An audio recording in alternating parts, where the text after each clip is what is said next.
আসলে রাজ আর কেউ না, রাজ হচ্ছে তালুকদার গ্রুপ অফ কোম্পানির মালিক। সে লন্ডনে তার গ্রাজুয়েশন কমপ্লিট করেছে। সারা বিশ্বে প্রায় 50টি দেশে তাদের কোম্পানির শাখা রয়েছে। বলতে গেলে বাংলাদেশের টপ 5 ধনীর মধ্যে রাজদের নাম আছে। এখন আসি তাদের বাড়ির দিকে। তাদের বাড়ি তো না, যেন পুরো একটা রাজপ্রাসাদ। সেখানে তার বাবা মা এবং ভাই থাকে। তার বোন লন্ডনে সেটেল। লন্ডনের শাখাটা তার দুলাভাই চালায়। ও আচ্ছা, তাহলে রাজ এত বড় লোক। তা আপনি রাজকে কিভাবে চিনেন? আমি রাজ আর রিয়া, আমরা তিনজনই একই সাথে গ্রাজুয়েশন কমপ্লিট করেছি। আমরা তিনজনই খুব ভালো বন্ধু। আর তার চেয়ে বড় কথা হচ্ছে আমি রাজকে খুব ভালোবাসি। তার জন্যই আমার বাংলাদেশে আসা। মানে আপনি কি বাংলাদেশি না? কিন্তু আমার বাবা মা সবাই লন্ডনে থাকে, আর আমিও তাদের সাথে লন্ডনে থাকি। ও আচ্ছা ম্যাম, আর একটা বিষয়। কি? আপনি আমার ড্রাইভার ওরফে শুভকে রাজ বলে ডাকছিলেন কেন? কারণ আমার মনে হয়েছিল ওই ছেলেটাই রাজ।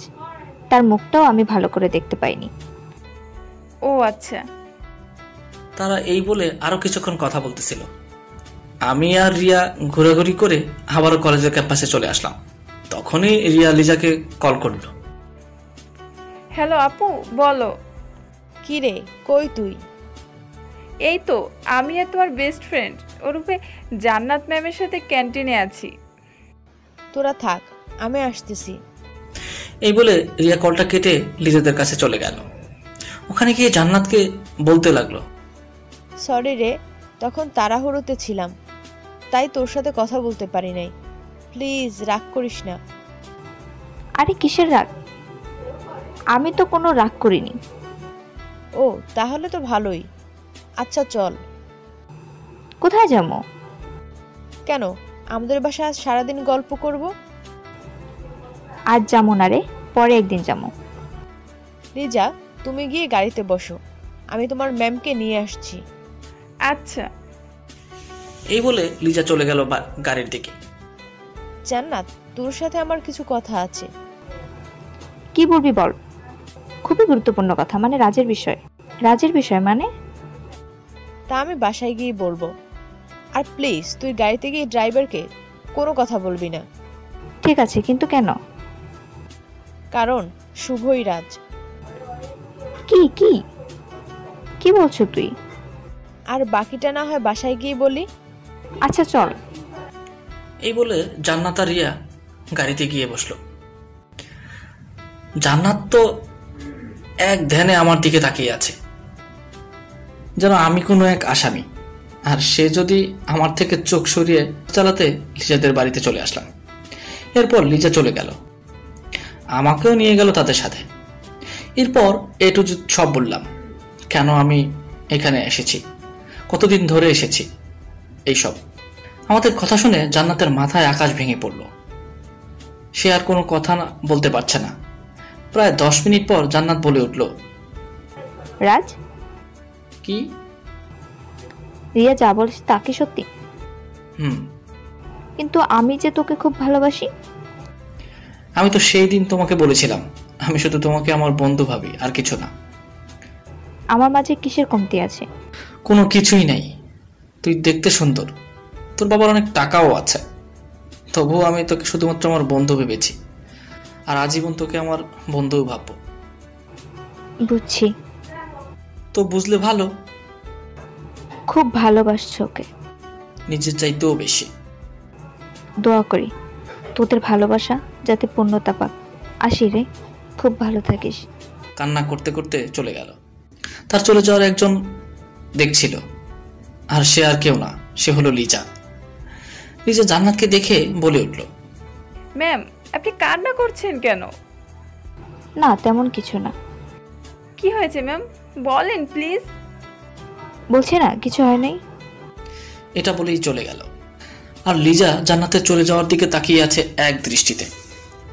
এরপর লিজা রিয়ার রুমে গিয়ে দেখে আমি আর রিয়া কথা বলতেছিলাম।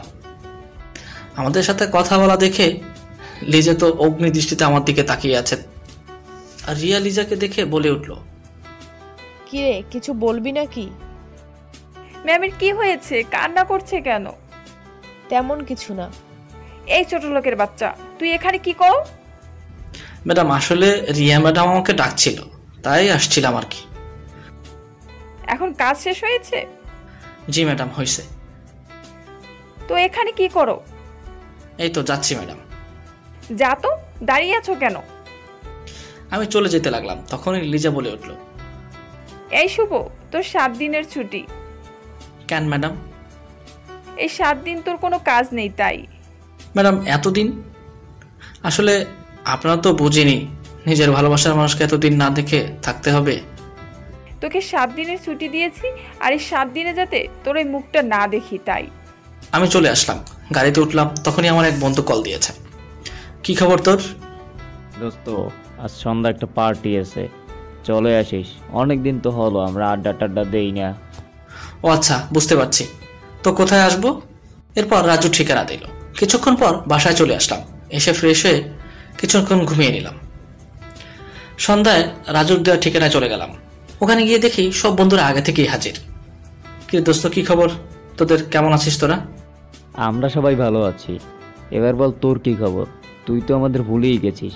আর শোন, ভাবির কি খবর? আমাদের সাথে তো এখন পর্যন্ত মিটই করালি না। সময় হোক ঠিক দেখা করাবো। তা না হয় করাবি, হুম। কিন্তু বল তো আমরা এখানে কেন আসছি? কেন, আবার আড্ডা দিতে? আরে না না, আমরা এখানে আসছি আমাদের নতুন ভাবিকে দেখতে। মানে? মানে হলো গিয়ে আমাদের দোস্তর বিয়ে কয়েকদিন পর। কি, রাজুর বিয়ে নাকি? হ্যাঁ, ঠিক ধরেছিস। তো আগে বলিসনি কেন? হঠাৎ বিয়ে ঠিক করেছে, আর মেয়েও আমার খুব পছন্দ ছিল, তাই তোরে আর শিফাতে এখানে আনছি দেখানোর জন্য। তাই নাকি মামা? হ্যাঁ ঠিক তাই। তো রাজু আমাদের ভাবি একা আসবে নাকি তার সাথে আর কেউ আসবে? আরে একা না, তার সাথে আরো 2জন বান্ধবী আসবে। ও আচ্ছা, তো এখন আসবে? তখনই রেস্টুরেন্টে 3টা মেয়ে ঢুকলো। আরে আরে ওই তো এসে গেছে। রাজু ভাই, এইখানে তো আমি 3টা পরি দেখতেছি, আমগো ভাবি কই? যাই হোক, আসলে দেখে নেব। তখনই আমার একটা কল আসলো, আমি ওইখান থেকে একটু সাইডে চলে গেলাম। আর এইদিকে 3টি মেয়ে হাজির, তারা রাজু আর রিফাতের সাথে কথা বলতেছে। আমার কথা বলা শেষ, আমি আবার ওদের কাছে গিয়েই বলতে শুরু করলাম, কিরে তোরা তো আমাকে ছাড়া কথা বলা শুরু করে দিলি, তো বল কোনটা আমার ভাবি? আমি তো মেয়ে 3টার দিকে তাকিয়ে পুরাই থ হয়ে গেছি। লিজা লিজা এখানে কি করছে? ওরা তো জুই আর মেঘা। জুই একটু অহংকারী টাইপের, কিন্তু মেঘা খুব ভালো মনের। মেঘার মনে কোনো অহংকার নেই। তখনই রাজু বলল, আরে এই তো ইনি, নাম হচ্ছে মেঘা। দেখ তোর পছন্দ হয় কিনা, আর দেখা বল আমাদেরকে কেমন মানাইবে। আর এইদিকে লিজা আমাকে দেখে বলে উঠল, ওই ছোট লোকের বাচ্চা, তুই এখানে কি করো? আর তোকে এই রেস্টুরেন্টে ঢুকতে কে পারমিশন দিয়েছে? যত সব ছোট লোক। ছি রাজু ভাইয়া, এই ড্রাইভার তোমার বন্ধু? আশ্চর্য তো, আপনারা কাকে ছোট লোক বলছেন? জানেন ওকে, আর ও চাইলে কি কি করতে পারে। আমি সিফাতকে চুপ করতে বললাম। তখনই মেঘা বলল, আরে শুভ ভাই, আপনি এইখানে? এই তো রাজুর সাথে এসেছি। আরে মামা, আমি তো কিছুই বুঝতেছি না, আমার মাথাতে কিছুই ঢুকতেছে না, কি হইতেছে এইসব? তোকে সব বুঝিয়ে বলবো নি পরে। এরপর লিজা যা বলল তা শুনে সিফাত আর রাজুর তো মাথা পুরোটাই গরম হয়ে গেল। লিজা বলল, আরে আরে গাইস, কোথায় যাচ্ছেন? আপনাদের জন্য এত কষ্ট করে একটা ভিডিও বানালাম, একটা লাইক কমেন্ট করে যান। আপনাদের ছোট্ট একটা কমেন্ট আমাদের সামনে এগোনোর অনুপ্রেরণা। আপনারা যখন ভালো কিছু কমেন্ট করে যান, তখন আমাদের কষ্টটা সার্থক হয়। আর হ্যাঁ, গল্পটি যদি ভালো লাগে তাহলে খুব শীঘ্রই নেক্সট পার্ট নিয়ে হাজির হব আপনাদের সামনে। তো অবশ্যই গল্পটি কেমন হলো সেটা বলতে কিন্তু ভুলবেন না।